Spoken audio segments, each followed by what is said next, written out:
Ubiquitina sisteman daude enzima asko enkargatzen diela ubiquitina modifikazio egitea. Eta horietatik bakoitzak baditu bere sustratoa, baditu modifikatu behar dituen proteinak hauek regulatzeko.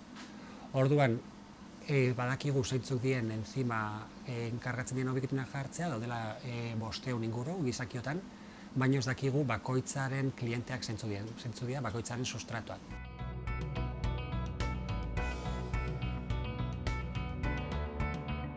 Ari garena da ulertzen ze prozesuak regulatuta daude gaizki Angelman sindromean, identifikatu ditugulako ze proteinak modifikatzen ditu UV3.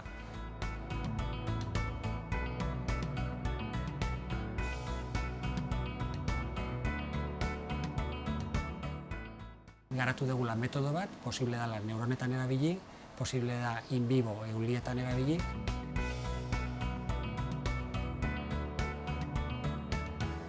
Nahi dugu konfirmatu gero ere sagu garunetan ulertzeko hau ez dela bakarrik euliekin gertatzen den gauza bat.